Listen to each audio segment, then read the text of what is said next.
Hello students, I am Upendra Kumar. You are welcome on the platform of E-Academy Education. आज हम लोग question answer session में बात करेंगे कुछ ऐसे क्वेश्चन जो प्रीवियस ईयर एग्ज़ाम में पूछे गए हैं जो स्टोन एज टॉपिक से रिलेटेड हैं। तो आइए स्टोन एज टॉपिक पर क्वेश्चन आंसर शुरू करने से पहले कुछ इम्पॉर्टेंट फैक्ट्स जान लेते हैं, जनरल बातें जान लेते हैं। जैसा कि आप जानते हैं स्टोन एज जिसका स्टडी आर्कियोलॉजिकल एविडेंसेस पर बेस करता है, और आर्कियोलॉजिकल एविडेंसेस की जहाँ तक बात करें तो आर्कियोलॉजिकल सर्वे ऑफ इंडिया एक इंस्टीट्यूशन है जो आर्कियोलॉजिकल सर्वे को देखती है, जिसकी स्थापना 1861 में हुई थी भारत में। Archaeological Survey of India ministry of culture के अंतर्गत काम करती है, और याद रखिएगा इसी में ह्यूमन की एक्टिविटी से रिलेटेड जो कुछ स्टोन से रिलेटेड या आर्कियोलॉजिकल एविडेंसेस से रिलेटेड चीज़ें हैं उसका अध्ययन किया जाता है, एक्सप्लेनेशन किया जाता है, और जो अध्ययन करते हैं उन्हें आर्कियोलॉजिस्ट कहते हैं। इतना ही नहीं, नेशनल ह्यूमन म्यूज़ियम है, वहाँ भी बहुत सारे इस तरह के एविडेंसेस मिलते हैं जो भोपाल में है। और भी कुछ बातें हम लोग करेंगे। जब हम स्टोन एज की बात करते हैं तो आगे भी कुछ स्कॉलर्स काम करते हैं और आगे के एज को क्लासिफाई करने की कोशिश करते हैं। एक स्कॉलर हैं थॉमसन, जिन्होंने हिस्ट्री को कई एजेस में डिवाइड किया था, पार्टिकुलरली 3 एजेस में। एक को कहा था स्टोन एज, दूसरे को कहा था ब्रॉन्ज एज, और तीसरे को कहा था आयरन एज। तो इस तरीके से थॉमसन ने 3 भागों में इतिहास को अपने हिसाब से बांटा था। इसी तरह से एग्रीकल्चर की हम लोग कुछ बात कर लेते हैं। जैसा कि आप जानते हैं नियोलिथिक फेज में एग्रीकल्चर की बिगिनिंग होती है। कब होती है? नियोलिथिक फेज में। और हम जानते हैं कि इंडियन सब कंटिनेंट में सबसे पुराना साइट जो है वो मेहरगढ़ है।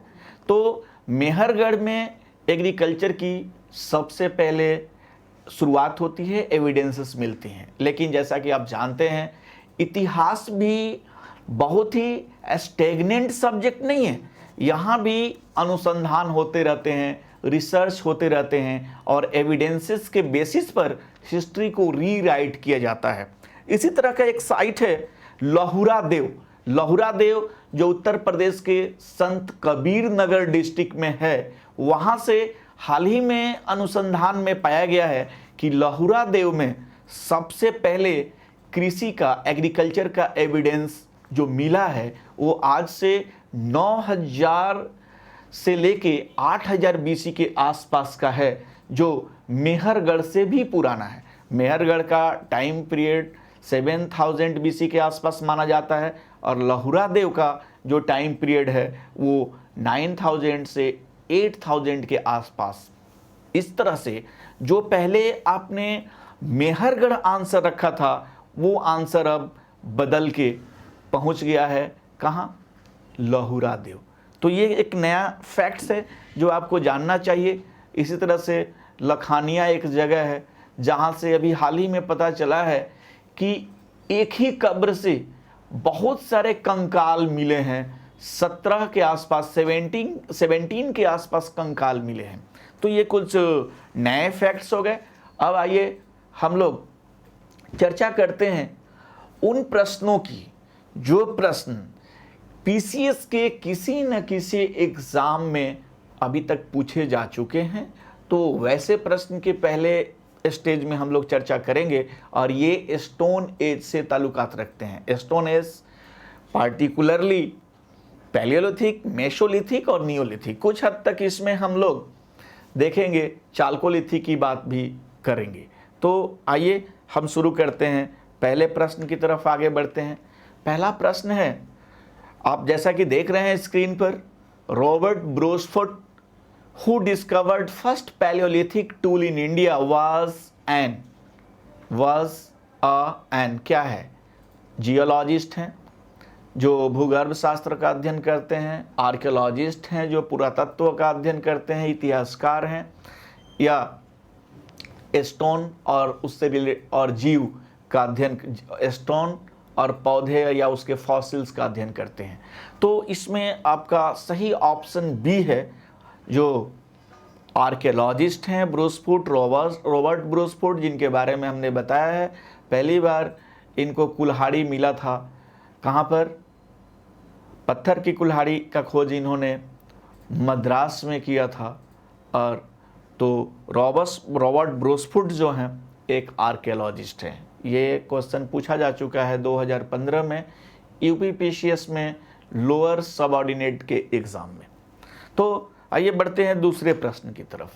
दूसरा प्रश्न है, the 3 age system divided into stone, bronze and iron from the collection of Copenhagen museum was coined by. बिल्कुल साफ है, मैं इसे हिंदी में कह देता हूं। जो 3 युगीन जो काल का विभाजन किया गया, खासकर पाषाण काल, कांस्य युग और लौह युग, जो कोपेनहेगन की म्यूजियम में जो फैक्ट्स मिले हुए थे, उसका क्लासिफिकेशन किस विद्वान ने किया था? थॉमसन पहला ऑप्शन में है, लुबॉक दूसरे ऑप्शन में है, टेलर तीसरे ऑप्शन में है और चाइल्ड चौथे ऑप्शन में है। यहाँ ऑप्शन ए सही है। थॉमसन ने बताया था कि 3 स्तरीय एज है। एक प्रस्तर युग के रूप में क्लासिफिकेशन किया था, दूसरा कांस्य युग कहा था और तीसरा लौह युग कहा था। तो ये बहुत ही सामान्य प्रश्न है। आगे बढ़ते हैं नेक्स्ट प्रश्न की तरफ। According to the excavated evidence, the domestication of animal began in, यानी खुदाई से प्राप्त साक्ष्यों के आधार पर पशुपालन की शुरुआत यानी पशुओं को पालतू बनाए जाने का शुरुआत कब हुआ? Option a lower Palaeolithic period यानी निम्न पुरापाषाण युग, दूसरा मिडिल पैलियोलिथिक या मध्य पुरापाषाण युग, option C upper palaeolithic period अर्थात उच्च पुरापाषाण युग, और ऑप्शन डी मेसोलिथिक पीरियड। तो जैसा कि आप जानते हैं कि मेसोलिथिक पीरियड में, मध्य पाषाण काल में हमें एविडेंस मिलता है किसका? Domestication of animal. First evidence of domestication of animal का एविडेंस हमें पहली बार मध्य पाषाण काल में मिलता है, यानी ऑप्शन डी सही है। जैसा कि आपको पढ़ाया गया है कि earliest evidence of animal husbandry और domestication of animal obtained from Adamgarh and Bagor Rajasthan, Adamgarh Madhya Pradesh. यानी मध्य प्रदेश और राजस्थान के 2 जगह से हमें एविडेंस मिलता है। किस पीरियड से ताल्लुकात रखता है? मेसोलिथिक पीरियड से। और ये भी यूपीपीसीएस के मेंस एग्जाम 2006 में पूछा हुआ क्वेश्चन है। अब हम अगले प्रश्न की तरफ बढ़ते हैं। अगले प्रश्न में बढ़ने से पहले हम बताएं कि ई एकेडमी एजुकेशन ने एनसीईआरटी साइंस और मैथ का क्लास बहुत ही अनुभवी शिक्षकों के द्वारा, जो इंजीनियर्स हैं और एमबीबीएस डॉक्टर्स हैं, इन लोगों ने बच्चों के लिए साइंस में काफ़ी तरक्की हो सके, सहायता हो सके, इसके लिए इन्होंने 9th और 10th के लिए मैथ्स और साइंस का प्रोग्राम शुरू किया है। और बहुत ही कॉस्ट इफ़ेक्टिव तरीके से, बहुत कम दर पर जो बच्चे पढ़ने के लिए इच्छुक हों, आपके जानने वाले जो बच्चे हों, घर परिवार के बच्चे हों, निश्चित रूप से उनको सुझाव दीजिए, सजेस्ट करिए कि ई एकेडमी के वीडियो देखें और उन्हें अच्छा लगता है तो कनेक्ट हों, जुड़ें और फ़ायदा उठाएं।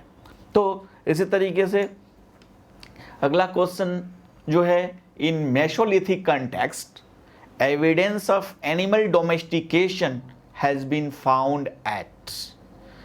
ठीक है, देखिए तीसरे प्रश्न के एक्सप्लेनेशन को अगर आप ध्यान दें तो इस प्रश्न को करने में आपको दिक्कत नहीं होगी। तो पहले तो आप इसका हिंदी सुन लीजिए।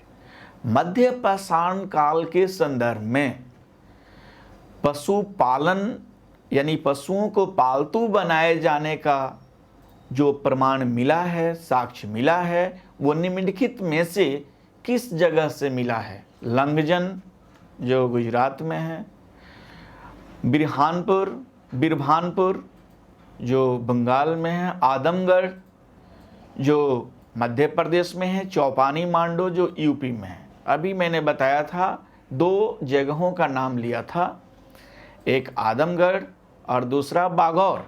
तो बागौर तो यहाँ नहीं है, तो निश्चित रूप से आदमगढ़ आंसर है। तो correct answer is option C. तो आदमगढ़ आपका आंसर है। ये भी UP PCS special pre exam में 2008 में पूछा हुआ क्वेश्चन है। आइए अगले प्रश्न की तरफ बढ़ते हैं। From which one of the following sites bone implements have been found? तो याद रखिएगा क्वेश्चन नंबर 5 देखिए कि कहाँ से, किस जगह से हड्डी के उपकरण मिले हैं। From which one of the following sites bone implements have been found? इन निम्नलिखित स्थलों में से कहाँ पर अस्थि के उपकरण पाए गए हैं? ये इसका हिंदी हुआ और इसका सही जवाब है महादहा। महादहा, चौपानी मांडो, काकोरिया, महादहा, सराय नाहरराय सबसे ज़्यादा बोन इम्प्लीमेंट्स। देखिए इसमें से एक एप्रोप्रिएट चुनना है, तो महादहा से सर्वाधिक बोन इम्प्लीमेंट्स या हड्डी के उपकरण पाए गए हैं, इसलिए your correct answer is C. और ये भी Uttar Pradesh public service commission के तहत मेंस के एग्ज़ाम में 2010 में ये पूछा हुआ क्वेश्चन है। तो इस क्वेश्चन को ध्यान रखें और इससे आपको ये भी पता चलता है कि ट्रेंड कैसा है, किस तरह के क्वेश्चन पूछे जा रहे हैं। और ये हमने क्लास में ही डिस्कस किया है। जब हमने क्लास में स्टोन एज पढ़ा है तो वहाँ ये क्वेश्चन डिस्कस किया हुआ है। Next question, bone ornaments in a Mesolithic context in India have been obtained from? यानी बोन ऑर्नामेंट्स कहाँ से मिला है? याद रखिएगा, bone ornaments in the Mesolithic context in India have been obtained from. याद रखिएगा, this is very factual question and it is already covered in the class. याद रखिएगा, ये भी महादहा आंसर है, आंसर इज बी। तो फैक्चुअल है, जब बोन से बने हुए आभूषण महादहा से मिले हुए हैं। और ये भी यूपीआरओ एआरओ मेंस के एग्ज़ाम 2013 में है, जो पीसीएस स्तर का एग्ज़ाम है, वहाँ ये पूछा हुआ क्वेश्चन है, इसलिए इसको ध्यान में रखें। So your correct answer is B, Mahadaha. यानी हिंदी में भी सुन लीजिए इसको, हड्डी के आभूषण, हड्डी के आभूषण मध्यपूरा पाषाण काल के संबंध में भारत में कहाँ से मिला है? याद रखिएगा, जहाँ हड्डी की बात आ जाए तो अधिकांश याद रखिएगा हड्डी की बात करिए, या फिर आप याद रखिएगा हड्डी के उपकरण की बात करिए या आभूषण की बात करिए, ज़्यादातर आंसर आपका महादहा होगा, क्योंकि महादहा से इस तरह के खुदाई में सबसे ज़्यादा मिले हैं। So correct answer is B, Mahadaha. Now next question की तरफ चलते हैं। 3 human skeletons in a single grave were recovered. याद रखिएगा, 3 कह रहा है, फिर आपको कोई दिक्कत नहीं होनी चाहिए। 3 human skeletons in a single grave were recovered at, यानी 3 मानव कंकाल एक ही कब्र से मिले हैं। कहाँ से मिले हैं? फिर यहाँ हड्डी की बात हो रही है, बोन की बात हो रही है तो यहाँ भी, यहाँ याद रखिएगा थोड़ा सा अंतर है। यहाँ कब्र की बात हो रही है तो आंसर आपका महादहा न होके दमदमा है। दमदमा है, दमदमा। यहाँ थोड़ी सी देखिए, सराय नाहर राय ए लिखा गया है, सी लिखा गया है महादहा, बी लिखा गया है दमदमा। बी पहले आना चाहिए था लेकिन यहाँ बाद में आया है। लेकिन याद रखिएगा आंसर इज दमदमा। दमदमा इसका करेक्ट आंसर है। तो इस तरीके से आपने देखा, और ये भी यूपीपीसीएस के प्री एग्ज़ाम में 2016 में पूछा हुआ क्वेश्चन है। आइए नेक्स्ट क्वेश्चन की बात करते हैं। नेक्स्ट क्वेश्चन की बात करने से पहले हम एक बात करना चाहेंगे कि याद रखिएगा स्टेट पीसीएस का बैच ई एकेडमी पर चल रहा है। अभी 2 बैचेस हैं और नए बैचेस फिर प्लान हो रहे हैं जिसकी नोटिफिकेशन आपको दे दी जाएगी। तो याद रखिएगा नोटिफिकेशन मिल जाएगा नया बैच का। तो स्टेट पीसीएस का बैच जो चल रहा है, यहाँ मुखर्जी नगर के अनुभवी शिक्षकों के द्वारा, टीचर्स के द्वारा, जो आईएएस पीसीएस के फील्ड के एक्सपर्ट हैं, जो पिछले 10 साल या उससे अधिक वर्षों से रिप्यूटेड इंस्टीट्यूट्स में अपना मार्गदर्शन दे रहे हैं और उनके पढ़ाए हुए तरीके से अध्ययन करके उनके मार्गदर्शन का फ़ायदा उठाकर बहुत सारे बच्चों ने यूपीएससी और पीसीएस के एग्ज़ाम में सफलता हासिल की है। आप भी इससे जुड़कर, अगर आपका गोल है पीसीएस आईएएस को अचीव करना, तो निश्चित रूप से आपके लिए ये प्लेटफॉर्म उपयोगी होगा और आप इसका फ़ायदा उठा सकते हैं। तो आइए हम फिर अगले प्रश्न की तरफ बढ़ते हैं। The cultivation of cereals first started in, यानी खाद्यान्नों का, अनाजों का कृषि करना सबसे पहले कब शुरू हुआ? याद रखिएगा बहुत ही सिंपल क्वेश्चन है कि खाद्यान्नों का या अनाजों का कृषि किस समय शुरू हुआ है? ऑप्शन ए में बताया गया है नवपाषाण काल या नियोलिथिक एज, बी में बताया गया है मध्य पाषाण काल या मेसोलिथिक एज, सी में बताया गया है पूरा पाषाण काल या पैलियोलिथिक एज, और डी में प्रोटो हिस्ट्री एज, यानी प्रोटो हिस्ट्री के अंतर्गत 2 फेज आता है भारत में, हड़प्पन सिविलाइजेशन एंड वैदिक कल्चर। हड़प्पा सभ्यता और वैदिक संस्कृति आता है। इसमें सही जवाब है ए, नियोलिथिक एज। जैसा कि आप जानते हैं नियोलिथिक एज ही है जिसमें सबसे पहले कृषि की शुरुआत हो गई थी। यही वजह है कि इसे नियोलिथिक क्रांति भी कहा जाता है और यही वजह है कि नियोलिथिक एज में बहुत बड़ा चेंज आया। मनुष्य फूड प्रोड्यूसर से फूड गैदरर से फूड प्रोड्यूसर बन गया था। तो इसलिए सही आंसर है ए। आइए आगे बढ़ते हैं। ये भी आप देख रहे हैं स्क्रीन पर, यूपीपीसीएस मेंस में 2005 में पूछा हुआ क्वेश्चन है। तो ये इस तरह के जो भी क्वेश्चन हम लोग देख रहे हैं किसी न किसी रूप में ये पूछा हुआ क्वेश्चन है। Next question, the earliest evidence of man in India is found in, यानी ये उत्तराखंड पीसीएस का क्वेश्चन है 2016 में। मनुष्य का भारत में जो साक्ष्य मिला है, सबसे पुराना साक्ष्य मिला है, वो कहाँ से मिला है? Nilgiri hills, Shivalik hills, Nallamala hills और नर्मदा हिल्स। सही आंसर है नर्मदा वैली। नर्मदा वैली में आपको पता है कि सबसे पहले मनुष्य का एविडेंस अभी तक जो फॉसिल्स मिला है वो हथनौरा में मिला है। और याद रखिएगा ये पूरा बेल्ट मध्य प्रदेश, राजस्थान होते हुए महाराष्ट्र तक का क्षेत्र है। तो याद रखिएगा नर्मदा हिल्स, नर्मदा वैली में मनुष्य का पहला एविडेंस मिला है भारत में। ठीक है, तो इस तरह से आपका आंसर कहाँ है? डी है।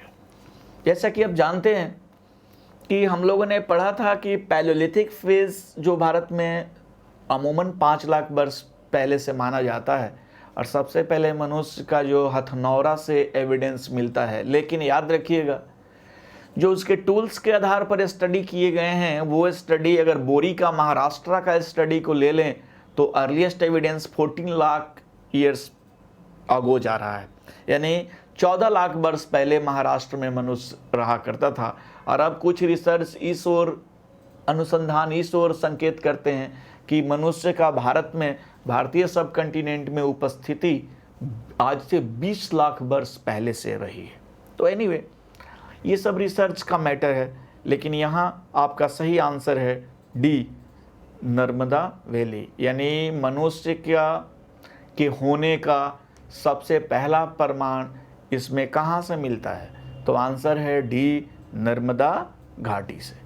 आइए अगले प्रश्न की तरफ बढ़ते हैं। बहुत ही सिंपल क्वेश्चन है, यूपीपीसीएस प्री 1997 में पूछा गया है। The first serial used by man was, पहला अन्न जो उगाया गया वो क्या था? बार्ले था, जौ था।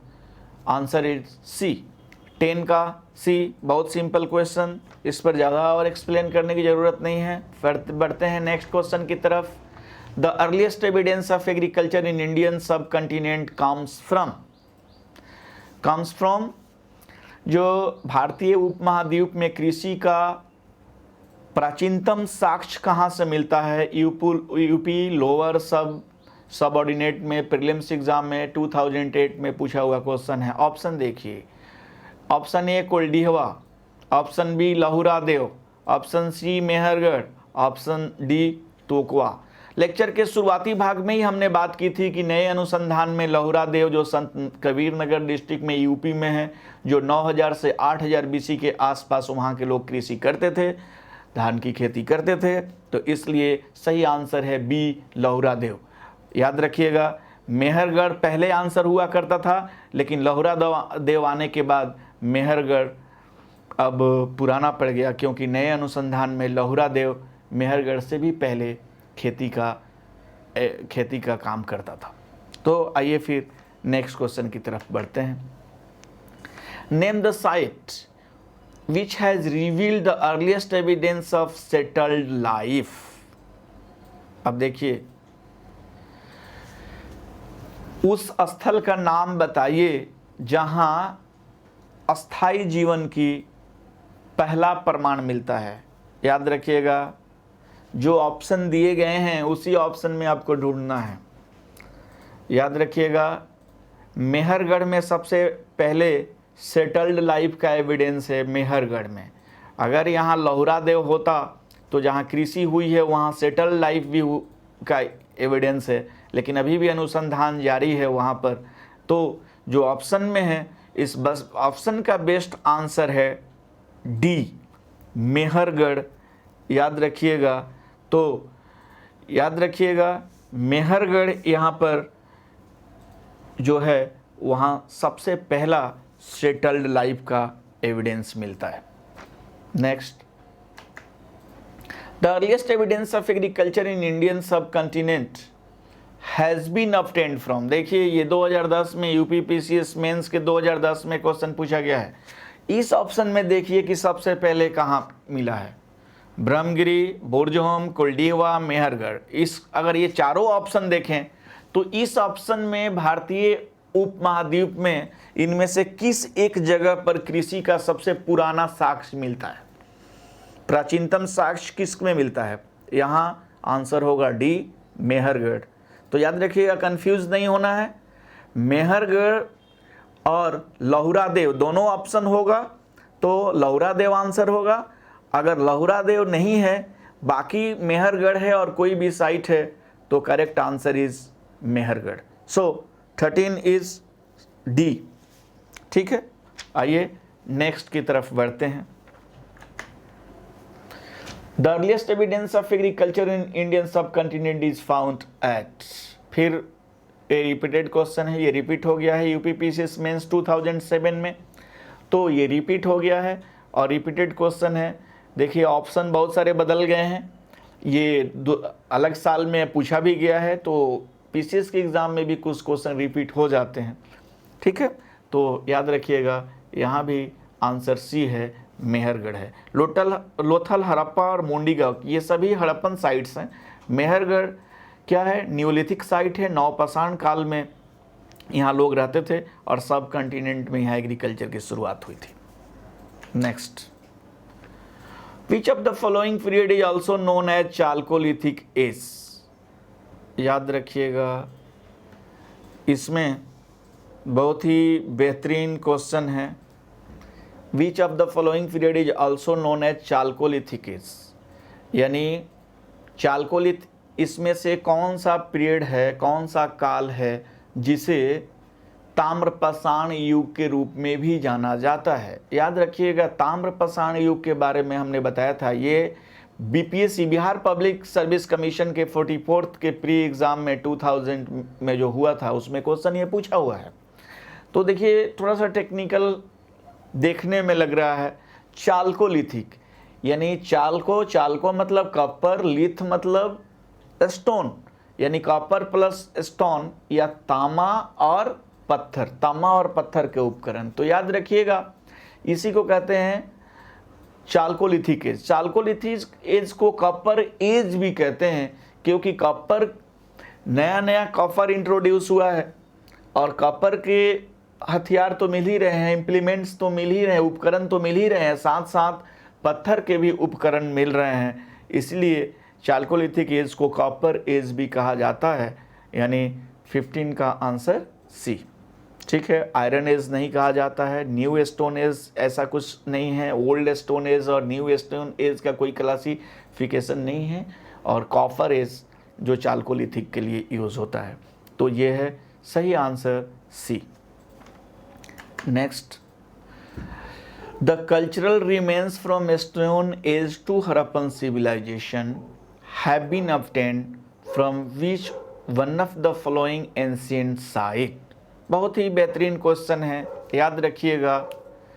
सांस्कृतिक अवशेष स्टोन पाषाण युग से शुरू होकर हड़प्पा काल तक, हड़प्पन सभ्यता तक किस जगह के खुदाई में प्राचीन काल में मिला है। याद रखिएगा, जैसा कि आप जानते हैं, एक ही जगह पर पहले कुछ लोग रहते थे, उसके बाद भी बस गए, उसके बाद भी बस गए, उसके बाद भी बस गए।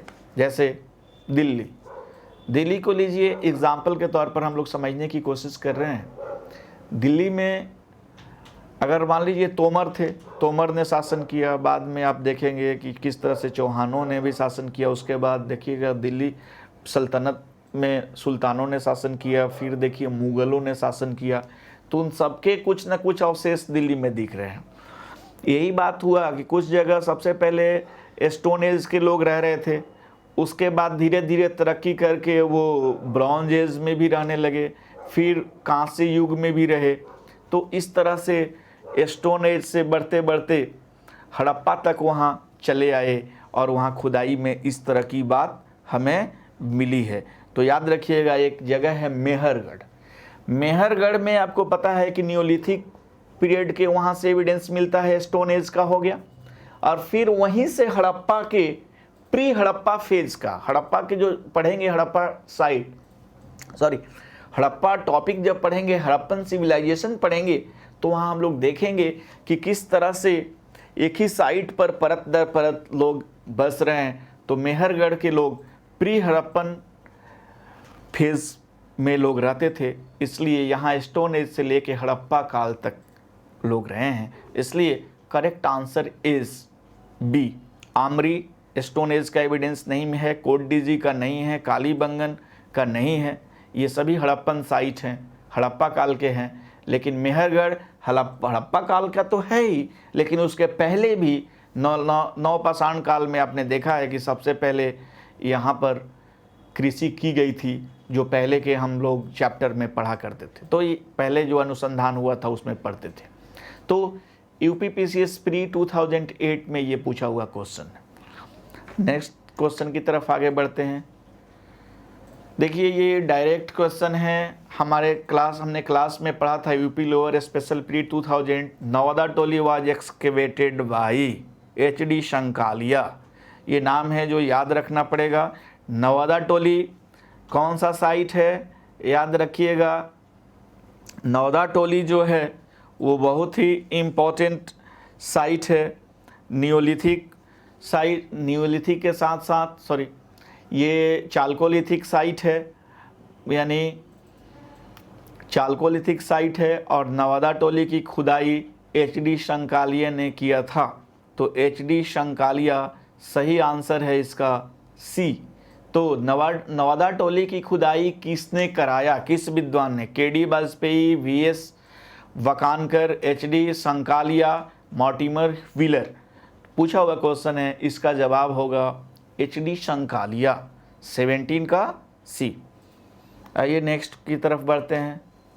नेक्स्ट क्वेश्चन है, in which state the Nawada Toli is located?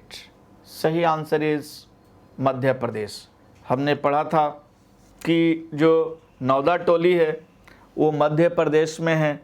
ये बेसिकली क्या है, नर्मदा वैली में मध्य प्रदेश का जो क्षेत्र है उस एरिया में ये पाया जाता है, इसलिए मध्य प्रदेश में है नवादा टोली। ये भी यूपीपीसीएस मेंस 2009 में पूछा हुआ क्वेश्चन है।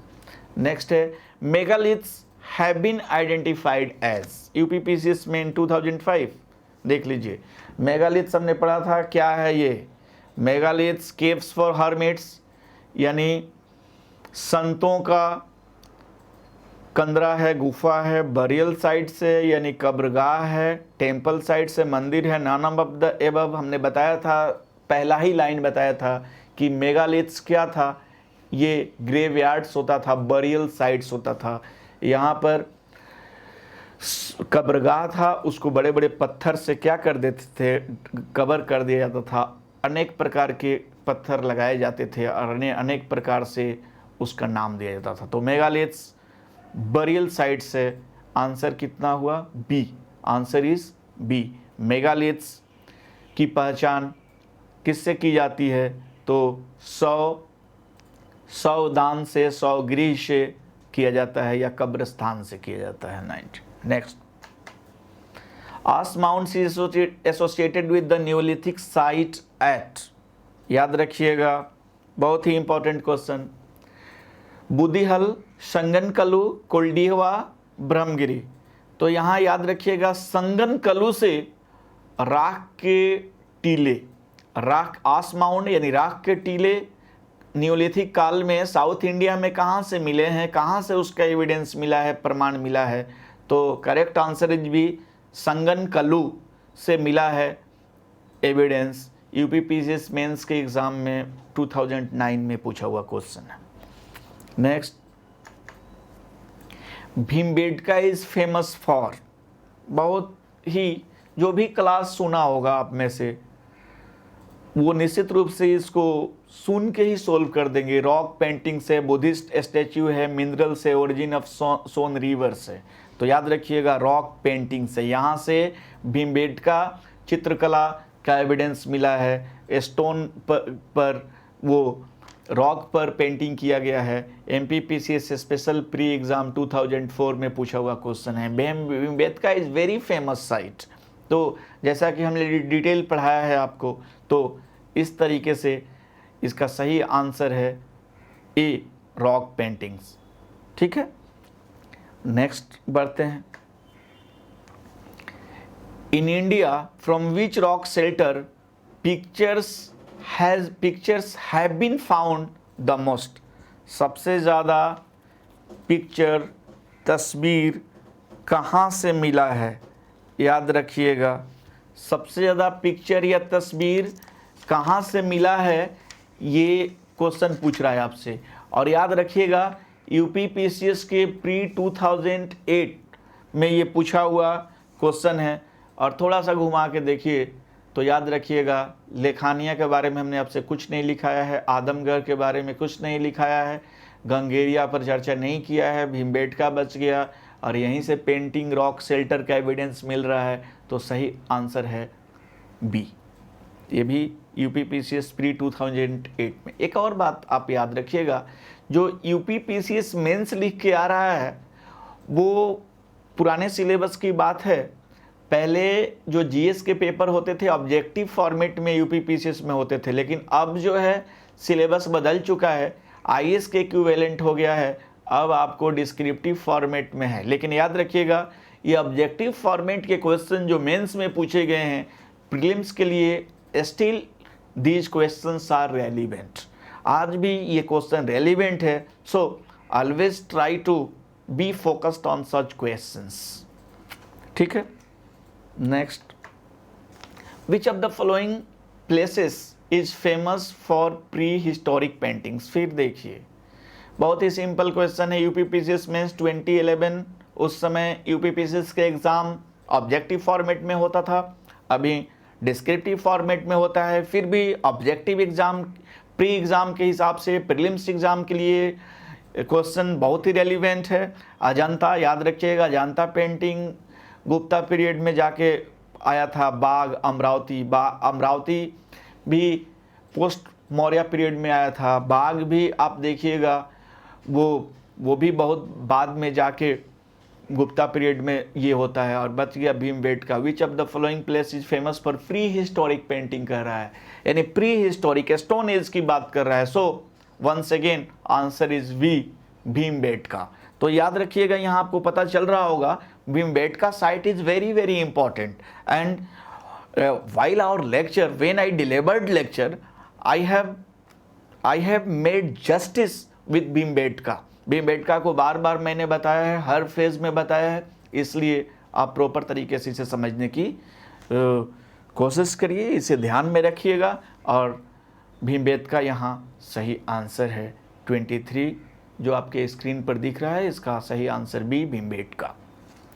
आइए नेक्स्ट की तरफ बढ़ते हैं। Where are the caves of Bhimbetka situated, यानी कहाँ पर है। अब देखिए ये क्वेश्चन थोड़ा सा बहुत ही स्पेशल है। एमपीपीसीएस में पूछा गया है। एमपी के लोगों को जानना ये ज़रूरी है कि भीमबेटका मध्य प्रदेश में है तो किस जगह से ज़्यादा नज़दीक है। याद रखिएगा अब्दुल्लागंज रायसेन में है। ये भोपाल तो बड़ा शहर था, इसलिए हम लोग कहा करते थे कि भोपाल से कुछ किलोमीटर है, लेकिन ये इसका सही लोकेशन है अब्दुल्लागंज रायसेन के में है ये, इसलिए सही आंसर इसका डी है। एमपीपीसीएस प्री एग्जाम में 2013 में पूछा हुआ क्वेश्चन है। नेक्स्ट की तरफ बढ़ते हैं।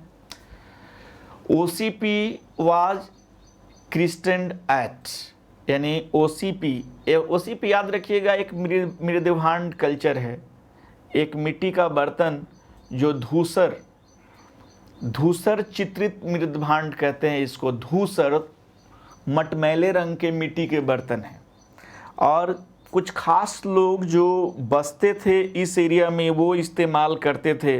याद रखिएगा। तो ये बेसिकली इसकी खुदाई जो हुई है हस्तिनापुर से हुई है, जो आगे हम पढ़ेंगे।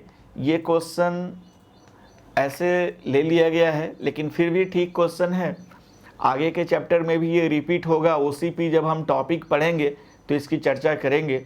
ओसीपी जो धूसर चित्रित मृदभांड है वो यूज करने वाले कुछ लोगों का समूह था, वो एक कल्चर को डिनोट करता था। उस तरह के लोग रहा करते थे। कहाँ पर? हस्तिनापुर में। इसलिए सही आंसर है ए, हस्तिनापुर। यूपीपीसीएस में मेंस में 2006 में पूछा हुआ क्वेश्चन है। Next, in the Chalcolithic period people of Maharashtra buried their dead under the floor of their houses in the following orientation। याद रखिएगा 100 डेड बॉडी को जो कब्र में दफनाया जाता था, बताया भी गया है कि हमेशा जो है कुछ प्रथा है जो बहुत पुराने समय से चली आ रही है, वो याद रखिएगा साउथ, और याद रखिएगा हेड जो रखा जाएगा वो नॉर्थ में, और जो फीट होगा वो किधर होगा? साउथ में होगा, यानी नॉर्थ टू साउथ पोजीशन। यहाँ पहले हेड की बात करेंगे, फिर फीट की बात करेंगे। तो उनके फ्लोर ऑफ देयर हाउसेस, घर में ही उनको रख दिया जाता था, वो डेड बॉडी को गाड़ दिया जाता था महाराष्ट्र में चालकोलिथिक फेज में, और उनका डायरेक्शन होता था north to south position. So correct answer is A, और ये भी यूपीपीसीएस प्री एग्जाम 1997 में पूछा हुआ क्वेश्चन है। यानी नॉर्थ टू साउथ में रख के, जो आज भी आप देखते हैं कि आज भी जो डेड बॉडी को बरी किया जाता है कुछ लगभग अधिकांश कल्चर में, तो सर मरने के बाद सर किधर रखा जाता है,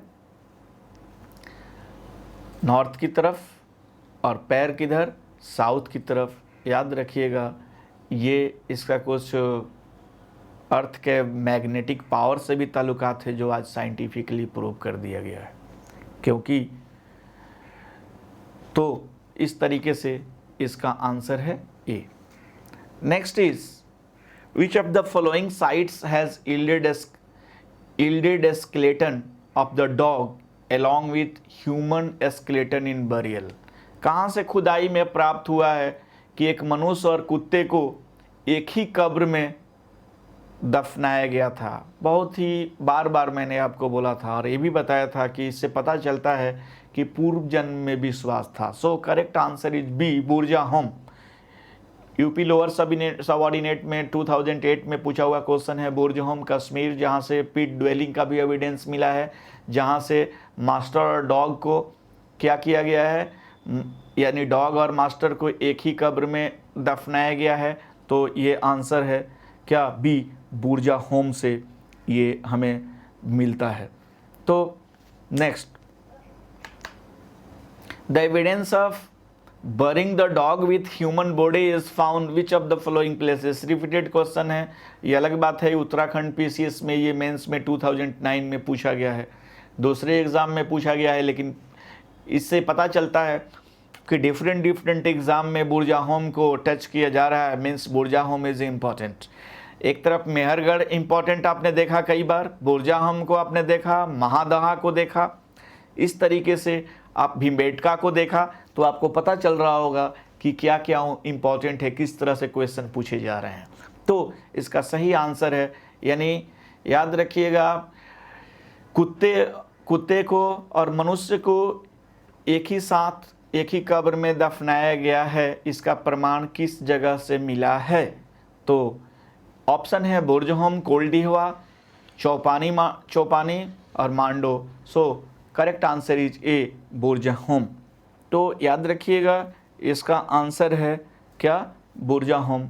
next is the evidence of pit dwelling has been obtained from, अभी बताया था आपको यूपीपीसीएस में 2011 में कि गड्ढा बनाकर कहाँ रहते थे लोग, गड्ढे बनाकर रहने का एविडेंस मैंने कई बार आपको बताया है क्लास के दरमियान। बुर्जा होम कश्मीर में गड्ढा बनाकर, क्यों, क्योंकि वहाँ से उष्मा मिलती थी और सर्दी से अपनी रक्षा कर पाता था। So correct answer is A. Next, from which rock shelter of Vindhya a maximum number of human skeletons have been found. याद रखिएगा कि कौन सा ऐसा जगह है जहाँ से बहुत ज़्यादा ह्यूमन स्केलेटन पाया गया है। यूपीपीसीएस प्री 2006 अभी हाल ही का रिसर्च है। लेखानिया एक जगह है उत्तर प्रदेश में, डी। तो लेखानिया से सबसे ज़्यादा ह्यूमन स्केलेटन मिला हुआ है। Next, which of this departments ministers deals with the Archaeological Survey of India as an accessory office. किस में आता है, culture, tourism, science and technology, human resource and development. Jharkhand PCS pre 2011, यानी किस मिनिस्ट्री के अंतर्गत आर्कियोलॉजिकल सर्वे ऑफ इंडिया आता है। लेक्चर के शुरुआती दौर में ही मैंने बताया था कि कल्चर मिनिस्ट्री, यानी 31 का आंसर ए। नेक्स्ट की तरफ बढ़ते हैं, where is national human museum situated. National human museum कहाँ है, एमपीपीसीएस प्री 1997 में। सही आंसर है भोपाल। तो आंसर इज सी। तो इस तरीके से इस सेशन में इतने क्वेश्चन थे। मुझे उम्मीद है कि आपको समझ में आया होगा और जो भी हमने क्लास किया था उस लेक्चर के भाग का ही हिस्सा है, यानी मोर देन 90% क्वेश्चन आपको जो कुछ भी कवर किया गया है वहीं से ये सारे क्वेश्चन है। और देखिए ये पूछे जा रहे हैं लगातार, इसलिए जो स्टोनोज पढ़ाया गया है उस वीडियो को आप एक बार देखें फिर से, और